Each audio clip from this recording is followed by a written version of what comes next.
The rain had turned Mayfair's cobblestones into mirrors, each one reflecting the golden glow of the Ashworth Gala's windows. Beatrice Halloway pressed herself against the damp brick of the stable-yard wall, her ruined silk gown clinging to her shivering frame, and held Pearl so tightly against her chest that she could feel the puppy's rapid heartbeat through the thin fabric of her bodice. "Just wait it proper," came the rough voice of her aunt's footman from around the corner. "The Thames don't give up what it takes. Lady Ashworth wants no trace of the creature by morning." Beatrice's breath caught. The world seemed to narrow to a pinpoint of horror. Pearl's soft white fur dampening against her throat, the puppy's trusting whimper, the casual cruelty in those words. Wait it proper, as though her beloved companion were nothing more than refuse to be disposed of. Her mind raced with the brutal arithmetic of her situation. She was alone. No friends at the gala would defy her aunt, the formidable Lady Constance Ashworth, who held Beatrice's meager inheritance in an iron grip. No servants would risk their positions to help a penniless niece. And if she ran, where could she go? The streets of London at midnight were no haven for a young woman with no coin and no protection. The stable-yard door creaked open. Beatrice's heart lurched. She had seconds, perhaps less. Then she saw it, the carriage rolling to a stop just beyond the gate. Even in the rain-blurred darkness, the crest was unmistakable. A raven with spread wings, worked in silver that seemed to gleam with its own cold light. The Ravenclife crest. She'd heard the whispers about him all evening, watched him from across the ballroom like everyone else did, from a safe distance. Alistair Burke, Duke of Ravenclife. The Iron Duke. A man so powerful that even her aunt's voice dropped to something approaching respect when his name was mentioned. The footsteps were closer now. Pearl whimpered again, sensing her terror. Beatrice moved without thinking. She couldn't think. Couldn't afford to think. Because thinking would mean accepting that what she was about to do was madness. The carriage door hung open, the step down waiting. The ducal footman had turned away to speak with the driver. 3 seconds. That's all she had. She ran, my beautiful family. Beatrice is seconds away from losing her only friend to the cold river. If you believe no animal deserves a fate like Pearl's, hit that subscribe button right now to show your support. Like and share this video. And before we see if she makes it into the carriage, subscribe and join our inner circle. Only the first 1,000 members get to be part of our founding family before the door closes forever. Now, let's get into the story. Beatrice's slippers made no sound on the wet stone. Pearl, bless her, seemed to understand the need for silence and buried her small face into Beatrice's neck. The carriage loomed before her like a cathedral, all gleaming black lacquer and burgundy velvet within. She threw herself inside, pulled the door closed with trembling fingers, and dove for the floor. There was a heavy fur rug folded on the bench seat. Wolf, by the feel of it, thick and dark. Beatrice dragged it over herself and Pearl, creating a den of shadows and animal musk. Her heart hammered so violently she was certain it would give her away. Pearl's tiny body trembled against her, but the puppy remained blessedly silent. The carriage dipped slightly. Someone was climbing in. Beatrice squeezed her eyes shut and pressed her lips to Pearl's head, breathing in the familiar scent of her only friend. Through the heavy fur, she heard the rustle of expensive fabric, the creak of leather as someone settled onto the seat above her. Then came a scent that cut through everything else: rain-dampened wool, expensive brandy, and something darker, something that smelled like winter winds across northern moors. The Duke of Ravenclife had entered his carriage. "Drive on," came a voice from above. It was deep, measured, and cold as the blade of a knife drawn in moonlight. The kind of voice that had ordered men into battle, that had silenced the House of Lords with a single syllable. The carriage lurched into motion. Beatrice bit down on her lip to keep from crying out as she was jostled against the floor. Pearl gave a tiny squeak. Above her, the Duke went utterly still. Beatrice's lungs burned.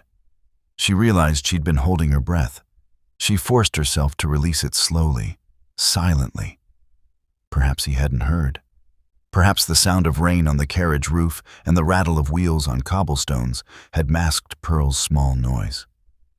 Perhaps, "You have precisely 3 seconds to reveal yourself," the Duke said softly, "before I assume you're an assassin and act accordingly." The words were calm, almost conversational, but Beatrice heard the steel beneath them. This was not a man who made idle threats. This was a man who had fought on the peninsula, who had killed in defense of the crown, who could snap her neck as easily as her aunt would snap Pearl's. Slowly, her entire body shaking, Beatrice pushed the fur rug aside and looked up. Even in the dim light of the carriage lamp, Alistair Burke was devastating. Tall enough that his head nearly brushed the ceiling, with shoulders that seemed to fill the entire space. His face was all sharp angles, high cheekbones, a jaw that could have been carved from granite, and eyes the color of a winter storm. Those eyes were fixed on her now, with an intensity that made her feel pinned like a butterfly to a board. She opened her mouth to speak, but no sound came out. All her prepared explanations, her desperate pleas, withered under that merciless gaze. Then Pearl, with the innocent fearlessness of the very small and very loved, poked her white head out from Beatrice's arms and looked up at the Duke with bright, curious eyes. For a long moment, the only sound was the rain and the wheels and Beatrice's ragged breathing. The Duke's expression remained utterly unreadable. "Well," he said at last, his voice still carrying that dangerous softness, "this is unexpected." Alistair Burke had faced charging cavalry, assassins in the dark, and the viper's nest of Parliament without flinching. But the sight of the trembling girl on his carriage floor, clutching a white scrap of fur as though it were the only solid thing in the universe, gave him pause. She was young, perhaps 20, with dark hair escaping from what had once been an elegant arrangement. Her gown was expensive but ruined, torn at the hem, soaked through, and streaked with mud. But it was her eyes that held him, wide, dark, and filled with a terror so profound it bordered on animal panic. This was not a woman who had climbed into his carriage on a lark or as part of some society game.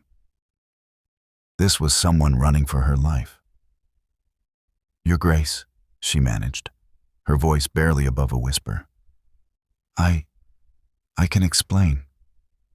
"I expect you will." Alistair settled back against the velvet seat, keeping his movements slow and deliberate. The girl flinched at even that small motion, and something cold settled in his chest. He recognized that particular brand of fear. He'd seen it in the eyes of soldiers who'd been broken by cruel officers, in servants beaten by careless masters. "Begin with your name." "Beatrice." She swallowed hard. "Beatrice Halloway, Your Grace. I was, the niece of Lady Constance Ashworth." Ah, that explained the quality of the gown and the desperation in equal measure. Alistair knew Constance Ashworth by reputation. A woman who collected orphaned relatives like trophies and displayed them at social functions to demonstrate her Christian charity, all while working them to the bone and treating them as unpaid servants. He'd watched her at the gala tonight, parading some pale girl around like a trained dog. And he'd felt the familiar contempt he reserved for society's most elegant cruelties. He studied the young woman before him with new understanding. "You were at the Ashworth Gala tonight." It wasn't a question, but she nodded anyway. The puppy in her arms chose that moment to stretch its small neck and yawn, revealing needle-sharp teeth and a pink tongue. The absurdity of the creature, no bigger than his hand, white and fluffy as a cloud, would have been comical under other circumstances. "And the dog?" he asked. At that, something shifted in Beatrice's expression. The terror remained, but beneath it rose something fiercer. "Pearl. Her name is Pearl, and she's mine. She's all I have, Your Grace, and my aunt." Her voice broke. She took a shuddering breath. "My aunt ordered her killed. Tonight. I heard the footman discussing how he would weight her body and throw her in the Thames." The words were delivered with a flatness that spoke of shock, but Alistair heard the anguish beneath. He'd developed a keen sense for truth during his years in military intelligence, and every instinct told him the girl was being honest. More than that, she was fracturing at the seams. "So you invaded my carriage?" He kept his voice neutral, watching her. Yes. Your Grace, I know it was wrong. I know I've committed a terrible—" She was spiraling now, the words tumbling out faster. "I'll accept whatever punishment you see fit. But please, please, if you could just let Pearl go. She's so small, she wouldn't survive on the streets. But perhaps someone kind might find her and— Miss Halloway." His sharp tone cut through her panic. She fell silent immediately, her eyes going even wider. Alistair gentled his voice just slightly. "I'm not going to hurt your dog." The relief that flooded her face was painful to witness. She clutched Pearl tighter, and the puppy let out a small sound of protest. "Thank you," she whispered. "Thank you, Your Grace. If you could stop the carriage, I'll leave immediately. I'll take Pearl and we'll—" "Where?" The single word stopped her. She blinked at him. "Where will you go, Miss Halloway? It's past midnight. You're soaked through, you have no coat, and unless I'm mistaken, no coin either." He watched understanding dawn across her features, followed by a despair that made him want to find Lady Constance Ashworth and introduce her to the same Thames she'd planned for the puppy. "Did you have a plan beyond my carriage?" No." Her shoulders sagged. "I didn't think. I only heard them talking about Pearl, and I saw your carriage, and I just—" She looked down at the puppy in her arms. "I just couldn't let them take her." Alistair was quiet for a long moment, studying the girl before him. She was still shaking, her skin pale in the lamplight, and he could see the beginning of a bruise on her wrist where someone had grabbed her too hard. There were others, too, he suspected. The kind that were always carefully hidden beneath long sleeves and high necklines. He'd spent the last 5 years rebuilding his life around one simple principle. Emotional entanglements were liabilities. He'd buried that truth in blood and betrayal on the continent, and he'd structured his entire existence in England around maintaining absolute control. No weakness, no vulnerability, no one close enough to turn a knife in his ribs. And yet, there was something in the way this slip of a girl had risked everything for a creature that depended on her. Something in her fierce, foolish loyalty that reminded him of men he'd known. Good men, brave men, who'd given their lives for those who couldn't protect themselves. She'd climbed into the carriage of the most dangerous man in London without a second thought, armed with nothing but desperation and love. He respected that more than any calculated social maneuvering. "We're currently traveling north," he said finally, "toward my estate in Yorkshire, Ravenclife Manor." Her eyes widened. "Your Grace, I didn't mean to." "You must have urgent business. And I've already—" "Miss Halloway." He leaned forward slightly, pinning her with his gaze. "I'm going to ask you a question, and I want an honest answer. Can you do that?" She nodded, mute. "Are you safe with your aunt?" The question hung in the air between them. Beatrice's face went through a series of rapid transformations: surprise, fear, something that might have been hope, then a resigned acceptance that told him everything he needed to know, even before she spoke. "No, Your Grace," she whispered. "I don't think I am." Alistair nodded once, a decisive movement. "Then you won't be returning to her. Not tonight." He saw her mouth open, saw the protest forming, and continued before she could speak. "This is not a negotiation, Miss Halloway. You will come to Ravenclife as my guest. We will discuss the particulars of your situation once you've had food, dry clothes, and sleep. Do you understand?" Your Grace, the scandal." "Let me worry about scandal." His lips curved into something that wasn't quite a smile. "I assure you, I am far more frightening than any amount of gossip." It was true, and they both knew it. The Iron Duke's reputation was armor enough against society's arrows. No one would question his decisions. No one would dare. Beatrice stared at him for a long moment, and he saw her struggling with years of conditioning that told her not to trust, not to hope. Then Pearl yawned again, settling more comfortably in her arms, and something in the girl's expression softened. "Thank you, Your Grace," she said quietly. Alistair inclined his head and settled back into his seat. The carriage rolled on through the rain, carrying them north toward Ravenclife and whatever came next. The silence that followed was not uncomfortable, but it was weighted with unspoken things. Beatrice remained on the floor of the carriage, Pearl nestled in her arms, as though she couldn't quite believe she was permitted to stay. Alistair watched her from beneath lowered lashes, cataloging details with the precision that had kept him alive through 2 wars. She was shivering. Not just from cold, though her sodden gown certainly wasn't helping, but from shock.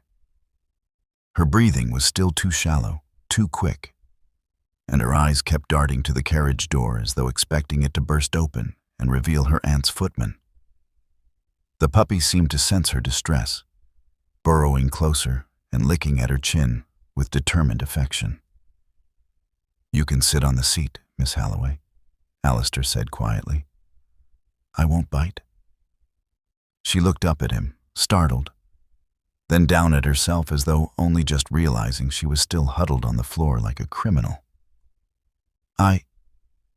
Yes, of course. Forgive me, Your Grace." She rose awkwardly, hampered by her wet skirts and her refusal to let go of Pearl. Alistair reached out instinctively to steady her elbow, and she flinched so violently that she nearly dropped the puppy. His hand froze in midair. The reaction was involuntary, visceral, and told him more than any words could. This wasn't simple nervousness around a duke. This was learned behavior, carved into her bones by repeated cruelty.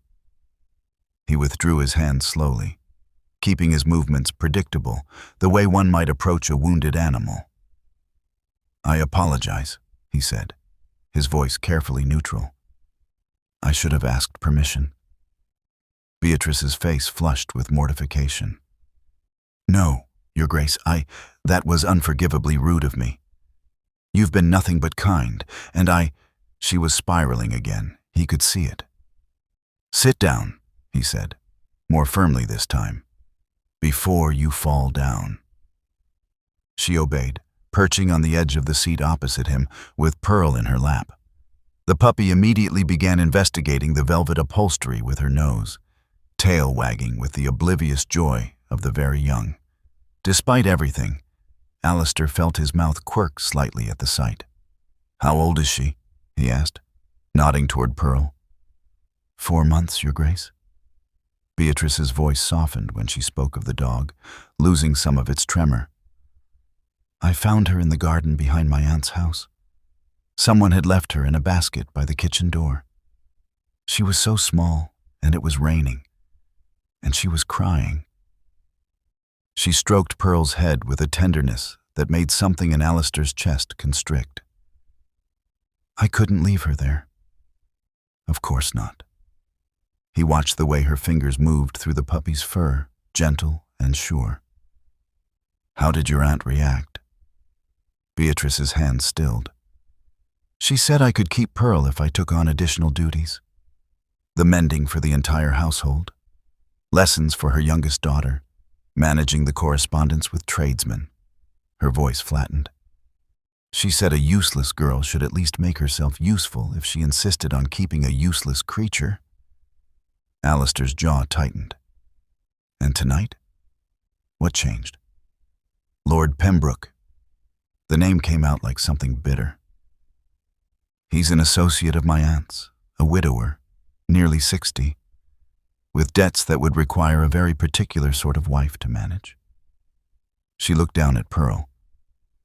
"My aunt decided I would suit his needs admirably. He came to dinner last week to meet me. She swallowed. "He was very interested in my compliance, in my understanding of a wife's duty to be silent and obedient." "And the dog would interfere with that," Alistair finished, his voice colder than the winter winds across his northern estate. "She said Lord Pembroke found Pearl's barking irritating, that a proper wife wouldn't keep pets that annoyed her husband." Beatrice's fingers had tightened in Pearl's fur, though she seemed unaware of it. The puppy bore it patiently, pressing against her. "The footman was to dispose of Pearl tonight, while I was at the gala. I was meant to be introduced to Lord Pembroke formally, to accept his suit. But I overheard them talking, and I—" "You chose the dog?" Alistair said softly. She looked up at him then, and for the first time since he'd discovered her, there was no apology in her gaze. "Every time, Your Grace. I would choose her every time. She's never asked me to be anything but myself. She doesn't care that I have no fortune, no connections, no beauty to recommend me. She loves me because I feed her and hold her when she's frightened, and that's—" Her voice broke. "That's more than anyone else has offered." The words hung in the air between them, raw and honest. Alistair found himself studying her face with new attention. "No beauty to recommend her," she'd said. But that was objectively false. Even with her hair in disarray and her face pale with exhaustion, she had a loveliness that was all the more striking for being unconscious. High cheekbones, a stubborn chin, and those remarkable eyes that held depths of feeling most people spent lifetimes trying to hide. But beauty was irrelevant.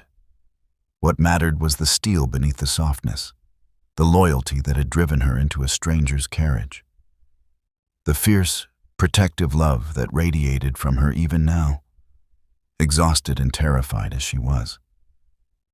"Let me see your wrist," he said abruptly. She blinked at him. "Your Grace?" "Your left wrist. The one you've been favoring since you stood up." Beatrice's free hand moved instinctively to cover the spot, but it was too late. He'd already seen the way she'd cradled it, the slight wince when she'd shifted position. After a moment's hesitation, she extended her arm toward him, setting Pearl gently aside. Alistair leaned forward, taking her hand with a gentleness that seemed incongruous with his reputation. He pushed back the damp sleeve of her gown carefully, revealing the damage beneath. His expression didn't change.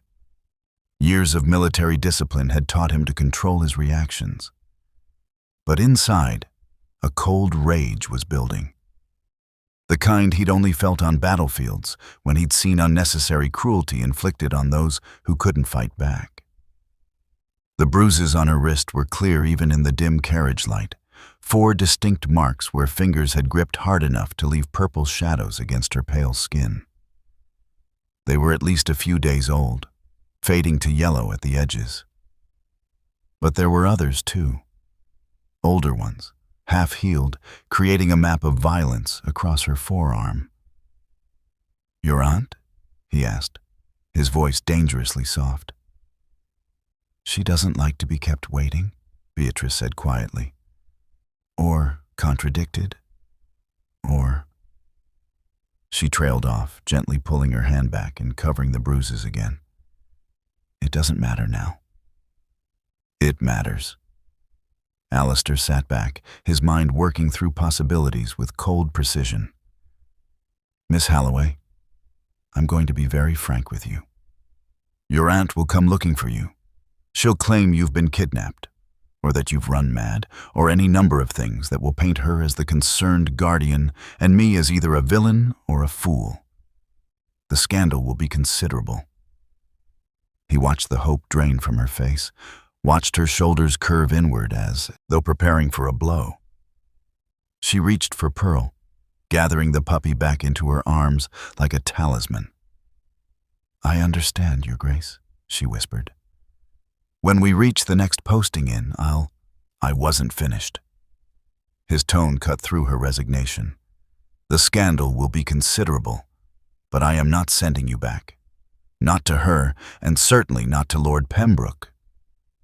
He leaned forward, catching and holding her gaze. "What I'm offering you, Miss Halloway, is a temporary truce. You will come to Ravenclife as my guest. We will give you time to heal, to think, to decide what you want for your future, without your aunt's hand on your wrist or her plans for your disposal. In return, you will trust that I mean you no harm. But the scandal will be managed." His lips curved into something sharp. "I am very good at managing things, Miss Halloway. Let that be my concern." He paused, then added more gently, "You've spent years being useful to people who saw you as a burden. Allow yourself to be useless for a while. You and your dog both." Beatrice stared at him, her dark eyes searching his face for the trap, the price, the inevitable betrayal. He let her look. He had nothing to hide, at least not in this. Finally, she nodded. It was a small movement, tentative, but it was agreement. "Thank you, Your Grace," she said, her voice steadier now. "I don't know why you're doing this, but thank you." Alistair settled back into his seat, watching as exhaustion finally began to win its battle with adrenaline. "Try to sleep, Miss Halloway. We have several hours yet before we reach Ravenclife." She nodded again, curling into the corner of the seat with Pearl tucked against her chest. Within minutes, her breathing had deepened into sleep, and the puppy had followed suit, tiny paws twitching with dreams. Alistair gazed out the window at the rain-swept darkness, his mind already moving through strategies and contingencies. He'd told the truth. He was very good at managing things. But as he glanced at the sleeping girl across from him, at the bruises hidden beneath her sleeve, and the dog that represented everything she'd been willing to lose, he acknowledged something he rarely admitted even to himself. This wasn't about management. This was about mercy. And mercy, he'd learned long ago, was the most dangerous game of all. Dawn was breaking over the Yorkshire moors when the carriage finally turned onto the long drive leading to Ravenclife Manor. Beatrice stirred as the wheels crunched over gravel, Pearl immediately waking and stretching in her arms. The puppy's small yawn made Alistair's lips twitch despite his fatigue. "We've arrived," he said quietly, watching as Beatrice blinked sleep from her eyes and looked out the window. Her breath caught audibly. Ravenclife Manor rose from the landscape like something from a Gothic tale, all dark stone and severe lines against the gray morning sky. It wasn't the largest estate Beatrice had ever seen. Her aunt had dragged her to enough country house parties for comparison. But it was certainly the most imposing. Twin towers flanked the main entrance, their crenellations sharp as teeth against the clouds. Ancient oaks lined the approach, their bare branches reaching toward each other overhead like the rib cage of some massive beast. The effect should have been menacing. Instead, Beatrice felt something unexpected settle in her chest: safety. The house looked like exactly what it was: a fortress, a place that could keep the world at bay. "It's beautiful," she said softly, then flushed at her own boldness. "I mean, it's very impressive, Your Grace." "It's intimidating," Alistair corrected, his tone dry. "That's rather the point. My great-grandfather rebuilt it after the original manor burned down. He believed a man's home should announce his intentions clearly." He glanced at her, something almost like humor in his storm-gray eyes. In this case, the intention was, "Leave me the devil alone." Despite herself, despite everything, Beatrice felt a small smile tug at her lips. "It seems effective." "Remarkably so." The carriage rolled to a stop before the main entrance, and Alistair was already moving, opening the door before the footman could reach it. He stepped down, then turned back to offer Beatrice his hand. "May I?" She hesitated, remembering her flinch from the night before, then carefully placed her free hand in his. His grip was steady and warm, his fingers curling around hers with a gentleness that seemed at odds with the harsh lines of the manor behind him. He helped her down, and Pearl immediately began straining against Beatrice's hold, eager to explore this new territory. The front doors opened, and a woman emerged who could only be the housekeeper.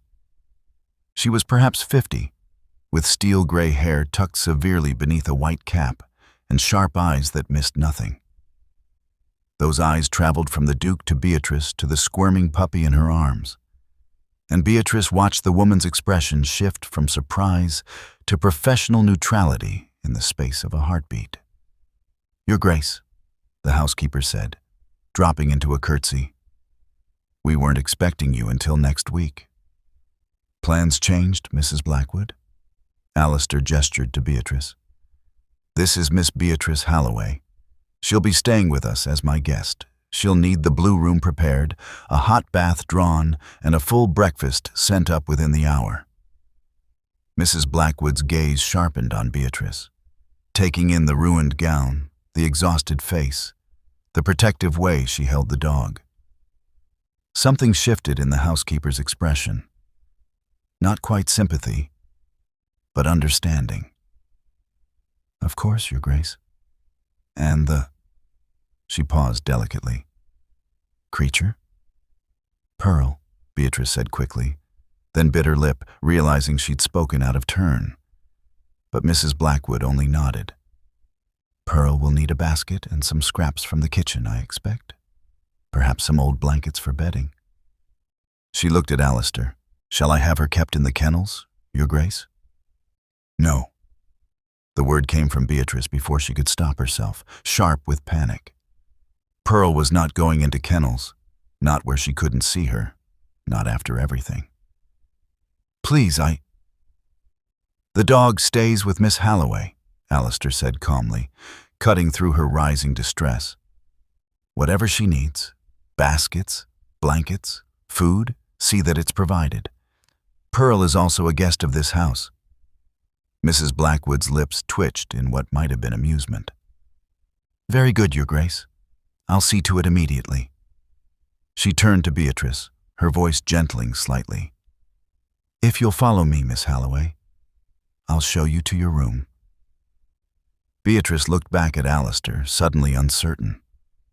In the carriage, enclosed in that small space, his protection had seemed solid and real. But here, in the vast emptiness of this Gothic manor, with servants appearing and disappearing like shadows, reality was reasserting itself. She was completely dependent on his goodwill.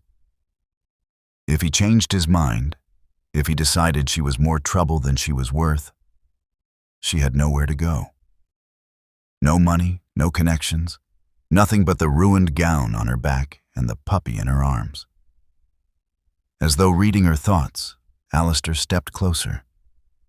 Not close enough to crowd her, but near enough that she could see the exhaustion in his own features, the shadow of stubble along his jaw.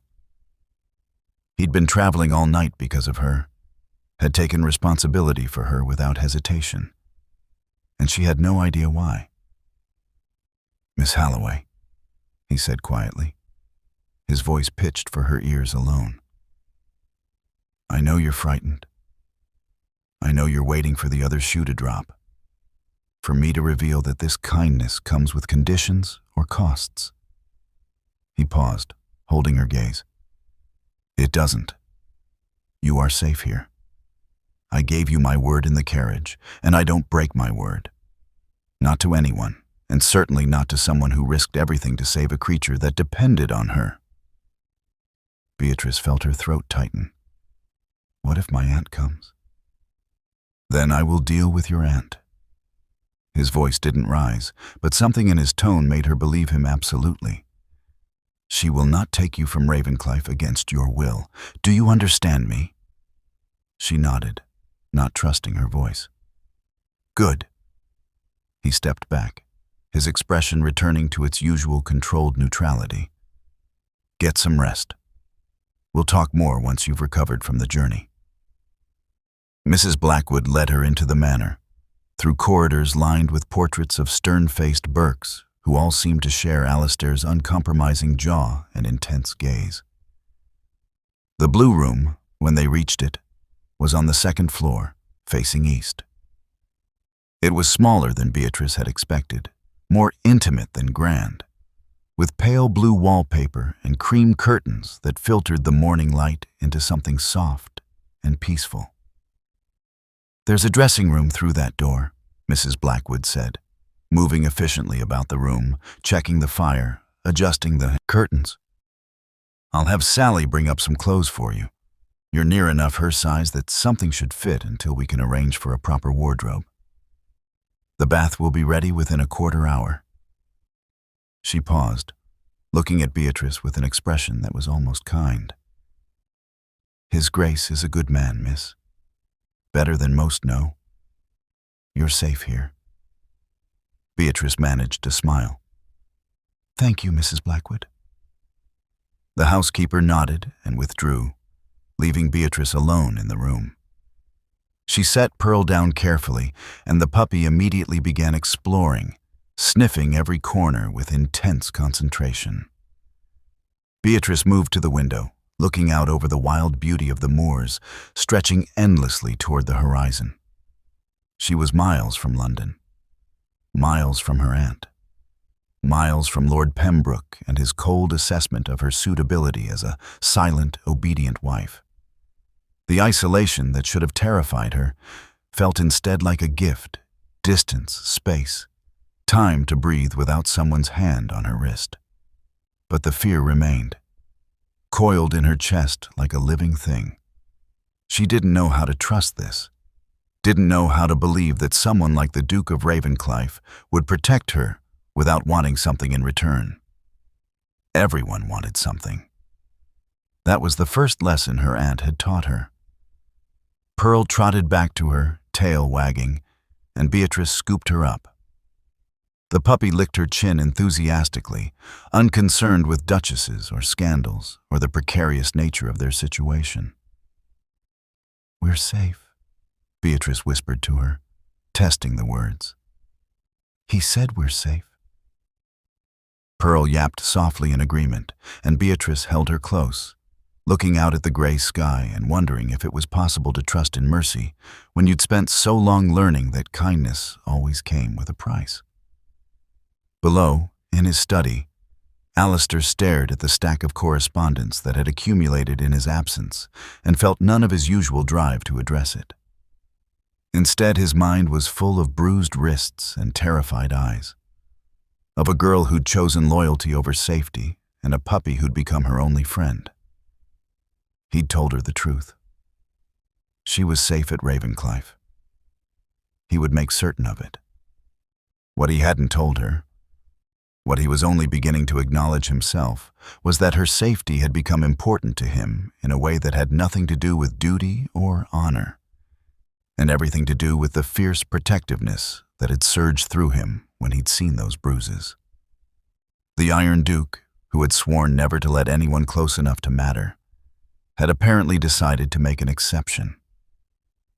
God help them both. 3 days passed in a strange sort of limbo.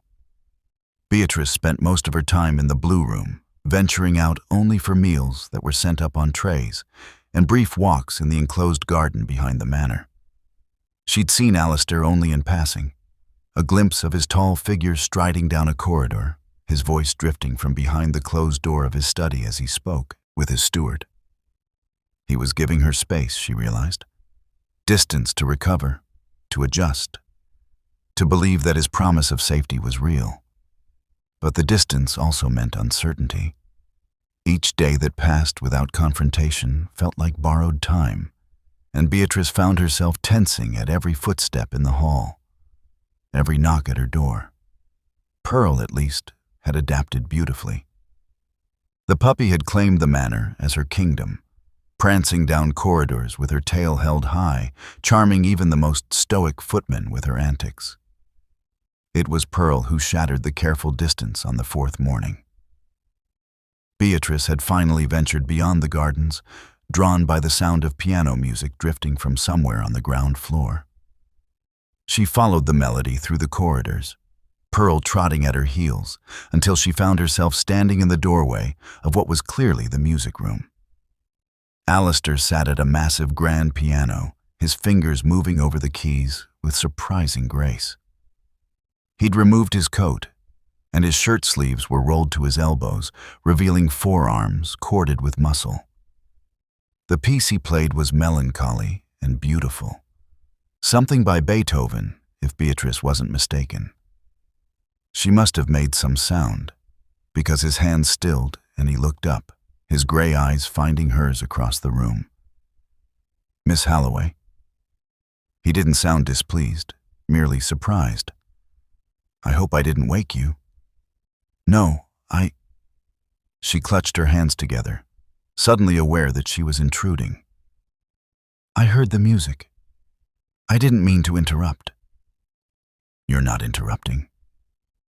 He stood, and Beatrice's breath caught at the casual elegance of the movement. Without his coat and cravat, he looked younger, more approachable, almost human rather than the forbidding Duke of reputation. "I was just indulging myself. I don't often have the opportunity to play when I'm in London." "It was beautiful," Beatrice said softly. "I didn't know you played." "There are many things the gossips don't know about me, Miss Halloway. I prefer it that way." His lips quirked slightly. "Though I suspect by now, they know about you." The reminder of the scandal waiting for them in London made Beatrice's stomach clench. But before she could respond, Pearl had spotted something infinitely more interesting than human conversation. On a pedestal near the window sat a Chinese vase, blue and white porcelain that even Beatrice's untrained eye could identify as ancient and priceless. And next to the pedestal, a silk tassel hanging from the curtain tie, swaying gently in the breeze from the window. Pearl, with the single-minded determination of a puppy who'd spotted prey, launched herself at the tassel. "Pearl, no!" Beatrice started forward, but it was too late. The puppy's enthusiastic attack on the tassel caused her to jump, her back paws scrabbling against the pedestal. The vase wobbled. Time seemed to slow. Beatrice watched in horror as the priceless porcelain tipped, teetered, and fell. She heard her own sharp cry, saw Alistair move with startling speed, but neither of them was fast enough. The vase hit the floor with a sound like bones breaking and shattered into a dozen pieces. Pearl, startled by the noise, yelped and scrambled behind Beatrice's skirts. The silence that followed was deafening. Beatrice stared at the shattered porcelain, her mind racing through calculations of cost and consequences. That vase had probably been worth more than everything she'd ever owned, combined. More than her aunt's plans to sell her to Lord Pembroke could have netted. It was the kind of destruction that warranted dismissal for a servant. And she wasn't even a servant. She was a charity case. An uninvited guest who'd brought chaos into the Duke's ordered world. "Your Grace, I am so sorry." The words tumbled out in a rush. "I'll pay for it. I don't know how, but I'll find a way. She was already moving, dropping to her knees to gather the pieces, her hands shaking so badly she could barely hold them. "Please, I didn't mean..." Pearl didn't understand. "Miss Halloway." His voice was calm, but she barely heard it over the roaring in her ears. "I'll work. I can take a position somewhere. I'll send you everything I earn until it's repaid." A sharp edge of porcelain bit into her palm, and she gasped, dropping it. Blood welled from the cut, bright red against her pale skin. "Beatrice." The use of her given name cut through her panic. She looked up to find Alistair crouched beside her, his expression unreadable. "Stop. You're bleeding. The vase is a vase." He took her hand gently, examining the cut with a frown. It wasn't deep, but it was bleeding freely.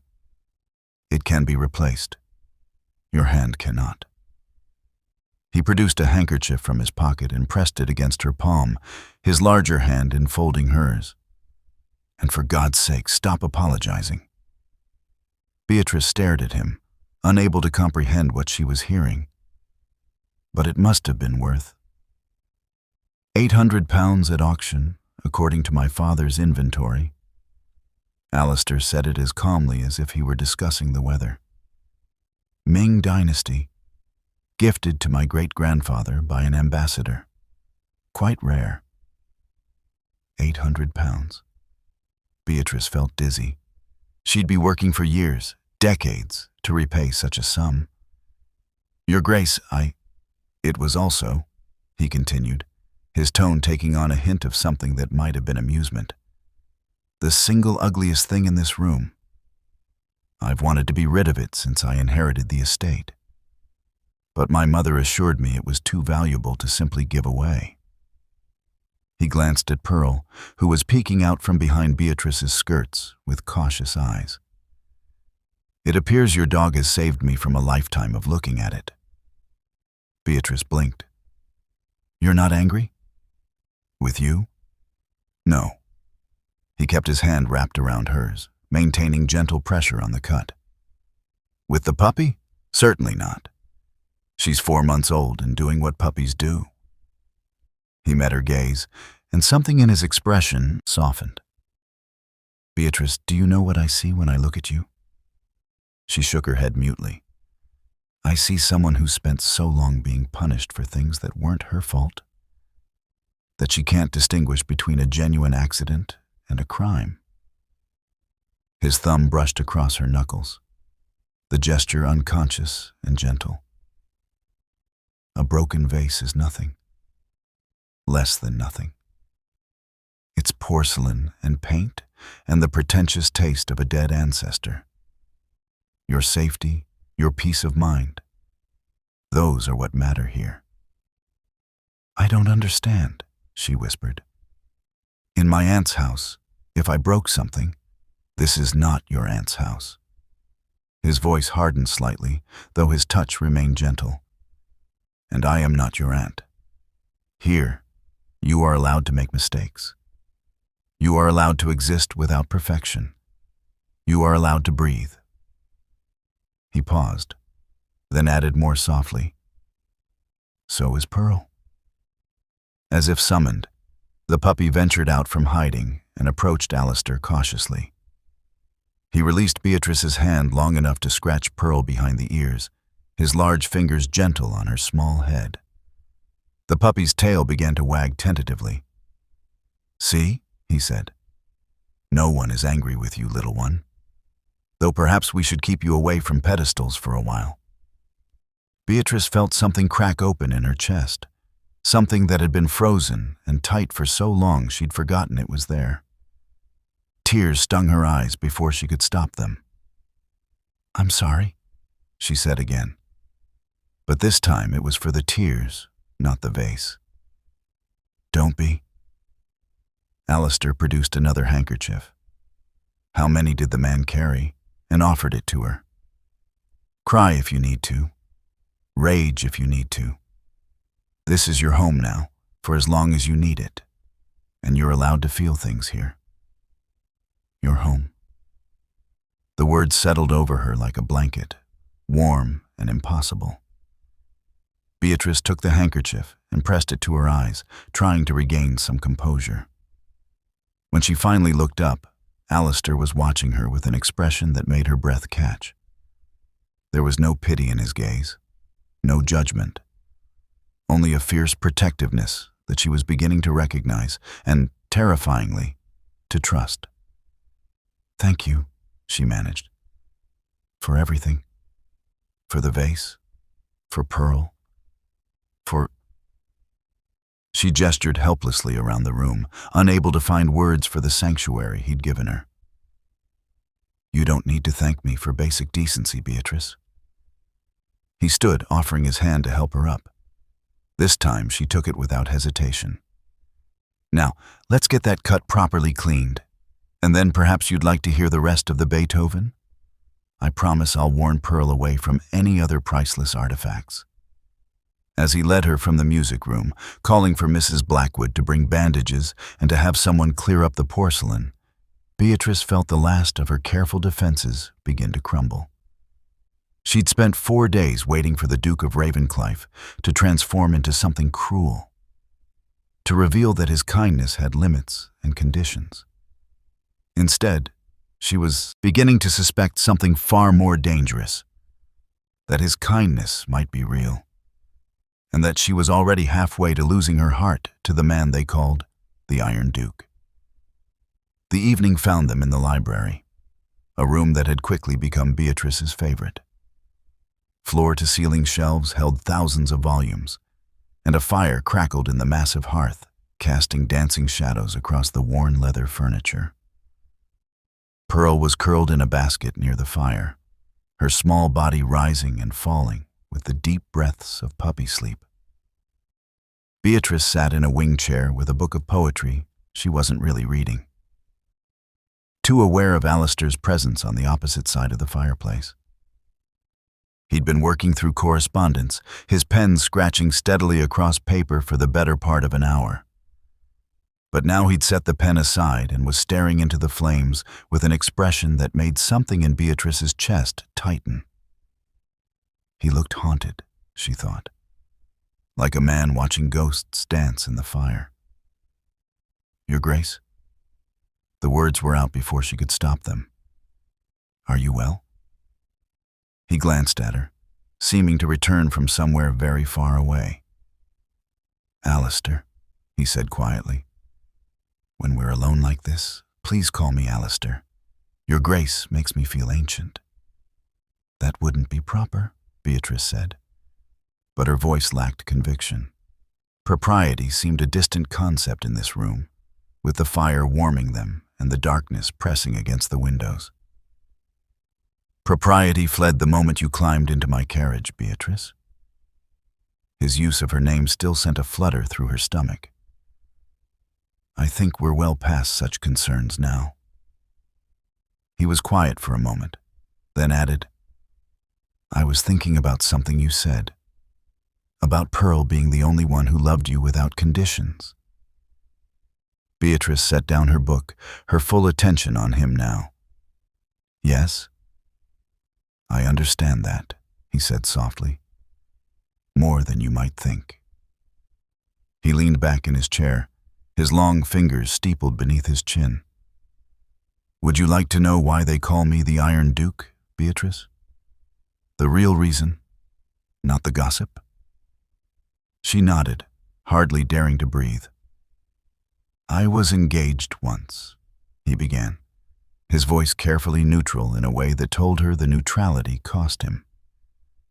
Her name was Catherine Thornbury. We'd known each other since childhood. Our estates bordered one another. She was beautiful, accomplished, everything a duke could want in a wife. I was 23 and foolish enough to believe that history and affection were the same as love. Beatrice's hands tightened on the arms of her chair. She could already sense where this was going, could hear the pain beneath his controlled tone. We were to be married after I returned from the peninsula. I was serving with Wellington, and Catherine wrote to me faithfully every week. Her letters were... He paused, something flickering across his face. They were everything to me in that hell.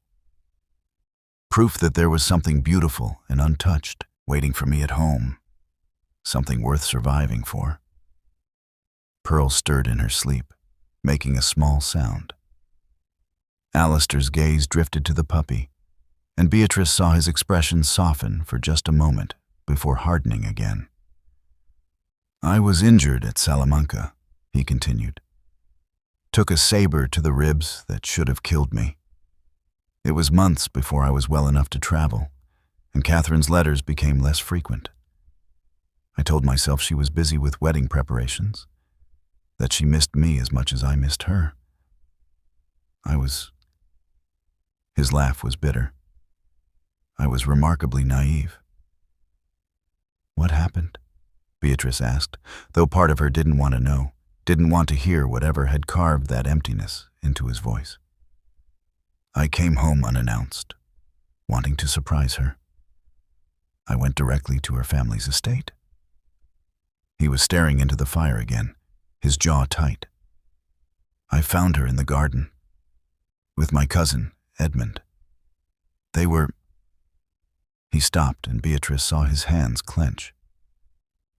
She was wearing the locket I'd sent her from Spain, the one that had cost me 3 months' pay. And she was kissing him as though I'd never existed.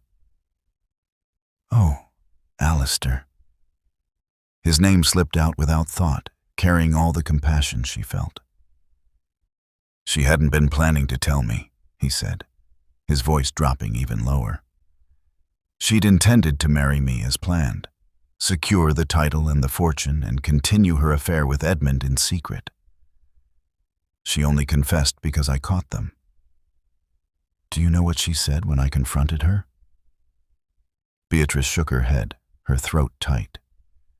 "She said I'd been gone too long, that she'd needed someone, and Edmund had been there. That I was a fool to expect her to remain faithful when I'd chosen to go play soldier." His lips twisted. "She said loyalty was a luxury, not a promise.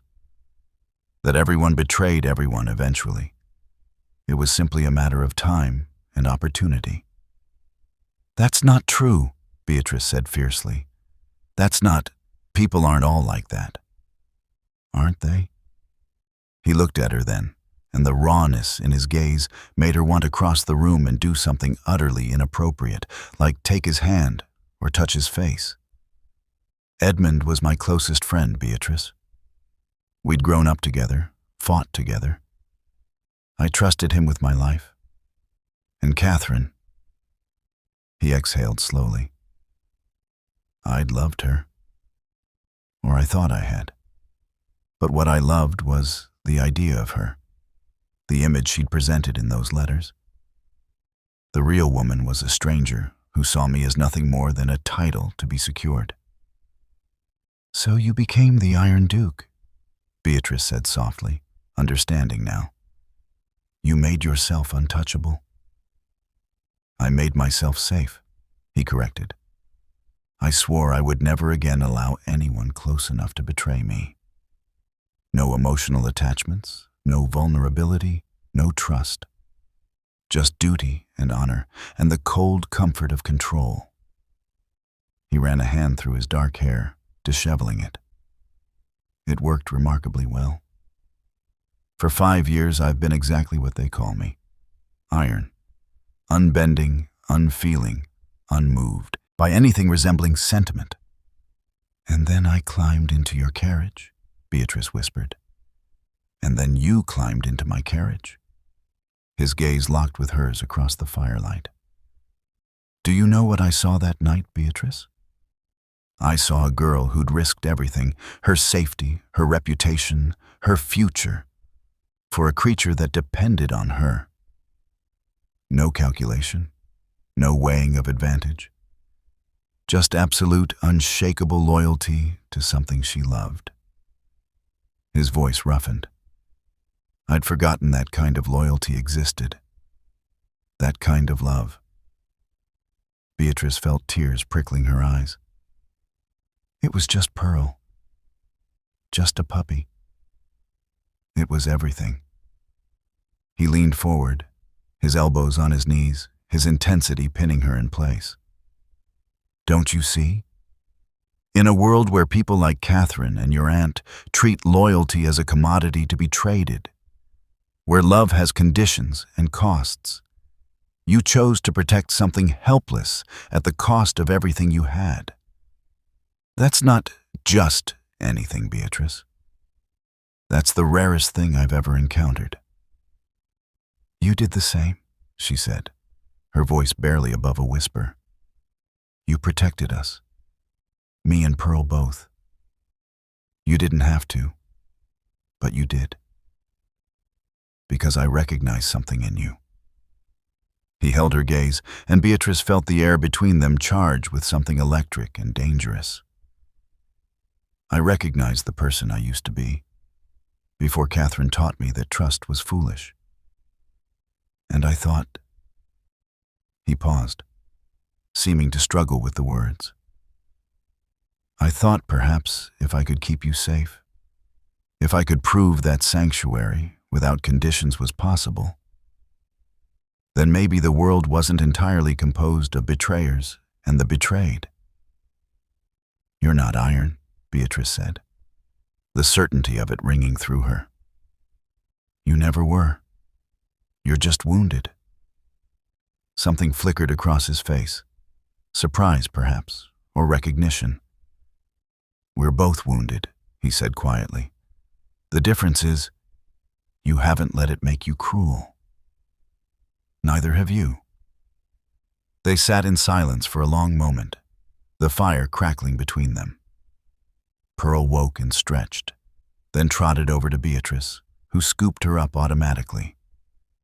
The puppy's warm weight was grounding, real, a reminder of why she was here. "Thank you," Beatrice said finally, "for telling me, for trusting me with this." "You trusted me with your life," Alistair said simply. "It seemed only fair to trust you with my history." He stood, and Beatrice felt the loss of the moment like a physical ache. "It's late. You should rest." She rose as well, cradling Pearl. "Alistair?" He paused at the door, looking back at her. "What Catherine said, about loyalty being a luxury, about everyone betraying everyone, she was wrong." Beatrice met his eyes steadily. "Some people keep their promises. Some people are worth the risk of trusting them." For a long moment, he simply looked at her. Then his lips curved into something that wasn't quite a smile, but was softer than she'd ever seen on his face. "Good night, Beatrice," he said quietly, and left her standing by the fire, her heart racing and her mind full of shadows and firelight and the terrible, wonderful realization that she was falling in love with a man who'd spent 5 years teaching himself not to feel. But she'd seen beneath the iron tonight. She'd seen the wound and the man who bore it with dignity rather than bitterness. And she thought perhaps, if she was very careful and very brave, she might convince him that loyalty without conditions wasn't just something dogs offered. It was something she could offer too. The week that followed felt suspended in time, like a dream that Beatrice was afraid to wake from. The fear that had gripped her since London began to ease, replaced by something she barely recognized: contentment. Each morning, she woke in the blue room to Pearl's enthusiastic kisses and the knowledge that no one would hurt them today. Each evening, she fell asleep with a book in her hands and the sound of the wind across the moors outside her window. And every day, there was Alistair. It began simply enough. The morning after their conversation in the library, he'd found her in the garden watching Pearl chase butterflies through the overgrown rose beds. He'd offered to show her the rest of the grounds, and she'd accepted, grateful for his company in a way that should have alarmed her, but somehow didn't. "My mother planted these," he said as they walked past beds of lavender that filled the air with their scent. Pearl bounded ahead of them, a white blur of energy. She said every fortress needed something beautiful to remind its inhabitants why they were fighting. Beatrice touched one of the purple blooms gently. "She sounds wise." She was. His voice carried a wistfulness she'd never heard before. "She died when I was 15. Fever. My father followed within the year. I think he simply didn't want to be in a world without her." "That's terrible," Beatrice said softly. "And beautiful. To love someone that much. Terrifying, more like." But there was no heat in his words. He looked at her, and something in his expression made her breath catch. To need another person so completely that their loss unmakes you entirely? That's the kind of vulnerability I spent years avoiding. And now? The question was bold. Probably too bold. But Beatrice found she needed to know. He was quiet for a long moment, watching Pearl dig enthusiastically in a flower bed.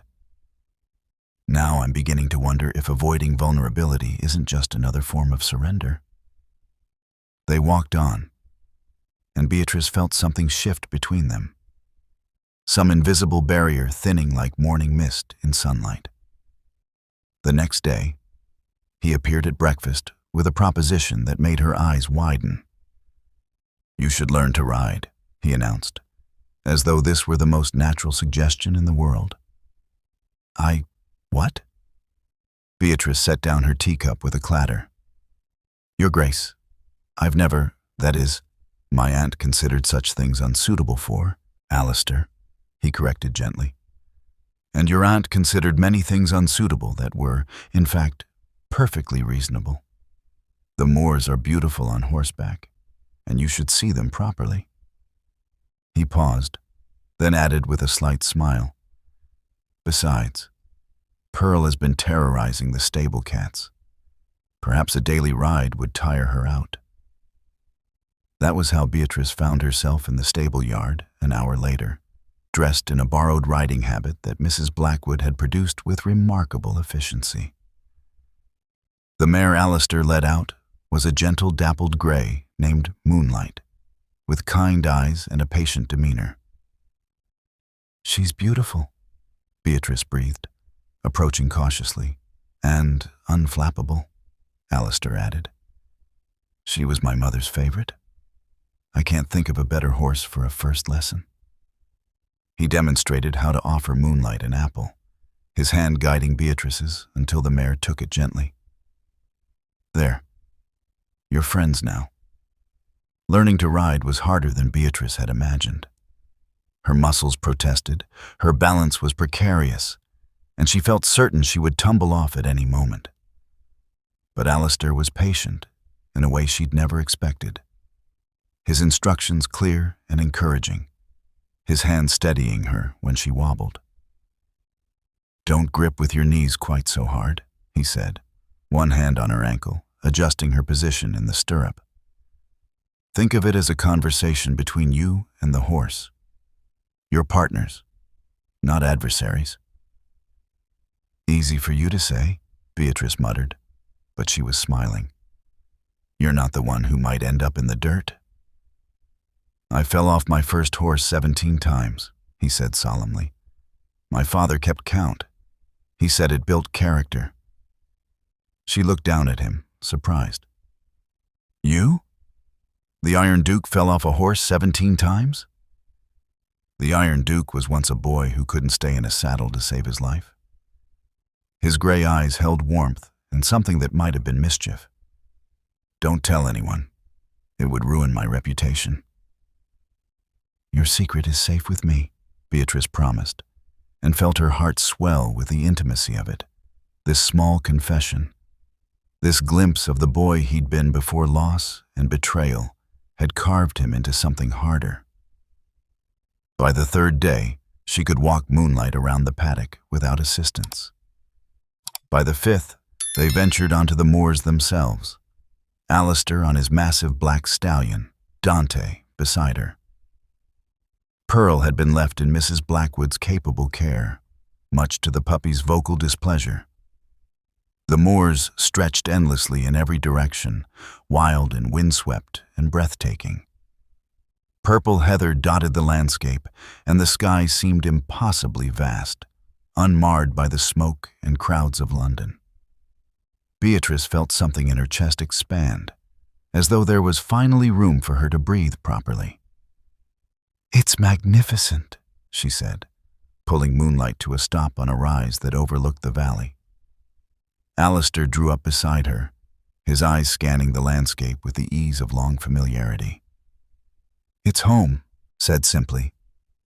"The only place I've ever felt truly free." He glanced at her. "Does it frighten you? The isolation?" "No." The answer came without hesitation. "In London, I was surrounded by people and felt alone. Here, I'm..." She struggled for the right words. "Here, I feel seen." Something flickered across his face, too quick to name. "You are seen, Beatrice. Perhaps more than you realize." The wind picked up, pulling strands of her hair free from their pins. Alistair reached out without thinking, tucking them gently behind her ear. The gesture was so tender, so natural, that Beatrice forgot to breathe. His hand lingered for a moment, his fingers just brushing her cheek, and she saw something raw and unguarded in his expression before he pulled back. "We should head back," he said, his voice rougher than usual. "Mrs. Blackwood will have tea ready, and Pearl will have destroyed something else by now." But neither of them moved immediately. They sat there on the rise, the wind singing around them, the moors spreading wild and free beneath the gray sky. And Beatrice thought she'd never been happier in her entire life. The evenings developed their own rhythm. After dinner, they would retreat to the library, sometimes reading in comfortable silence, sometimes talking about everything and nothing. Alistair told her about his time in the peninsula, about the men he'd served with and the impossible decisions of war.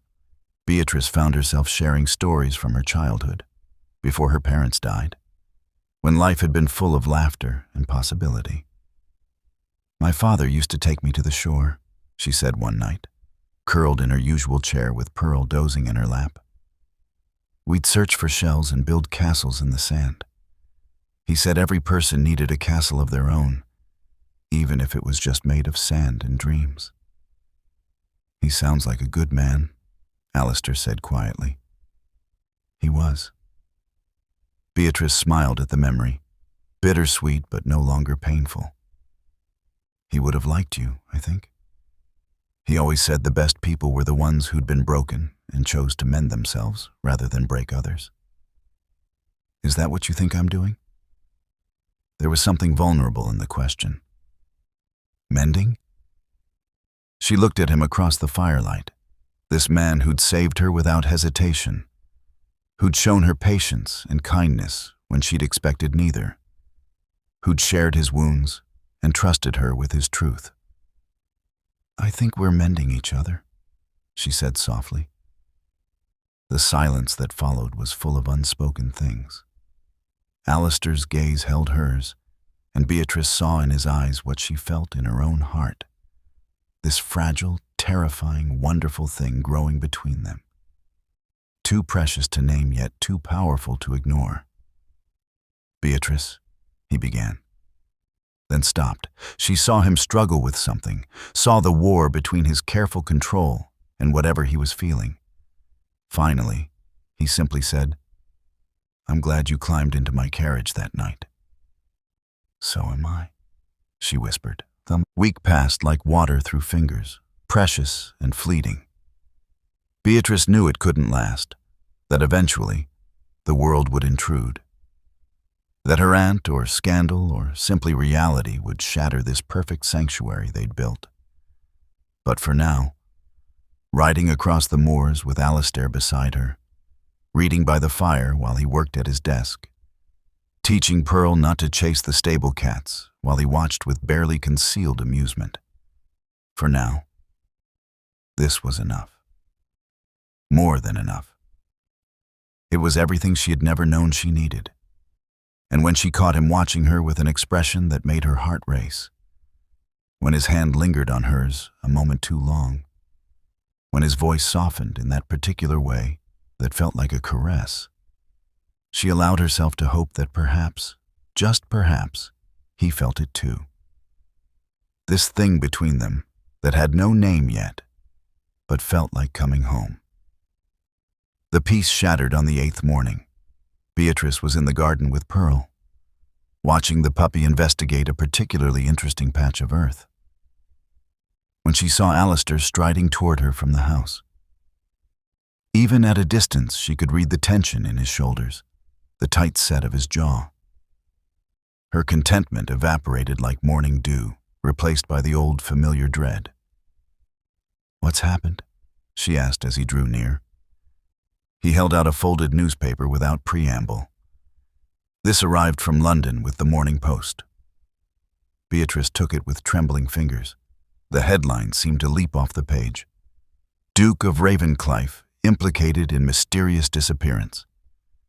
Beneath it, in smaller print, "Lady Ashworth claims niece kidnapped from London gala." The words blurred as Beatrice scanned the article. Her aunt's quotes were masterful, carefully calibrated to paint her as a distraught guardian and Alistair as either a villain or a fool. "My poor Beatrice was last seen fleeing the Ashworth gala in a state of distress," Lady Ashworth was quoted as saying. "We believe she may have been taken against her will by persons unknown. The Duke of Ravenclife's carriage departed at precisely the same time, and he has refused all correspondence since. One can only draw the most alarming conclusions." "She's lying," Beatrice said, her voice hollow. "She knows exactly what happened. She ordered Pearl killed, and I know." Alistair's voice was calm, but she could hear the steel beneath it. "And she knows I know. This isn't about truth, Beatrice. It's about control. She's lost her hold on you, and she's attempting to force you back through public pressure." Beatrice looked up at him, fear clawing at her throat. "If people believe her, if they think you kidnapped me, your reputation is mine to risk." He moved closer, his presence solid and reassuring. "I won't send you back to her, Beatrice. Not for scandal, not for gossip, not for anything. But the House of Lords, your standing in society," she gestured helplessly at the newspaper. "She's made it sound like I was abducted, like you're holding me against my will. If she brings charges, then I'll defend against them." His hand came up to cup her cheek, the gesture so natural now it no longer startled her. "Look at me. Do you trust me?" "Yes." The answer came without hesitation. "Then trust that I can handle your aunt." His thumb brushed across her cheekbone, and she saw something fierce in his gray eyes. "She's counting on me being too concerned with propriety to fight back. She's counting on me valuing my reputation more than your safety. She doesn't know me at all." A carriage was coming up the drive.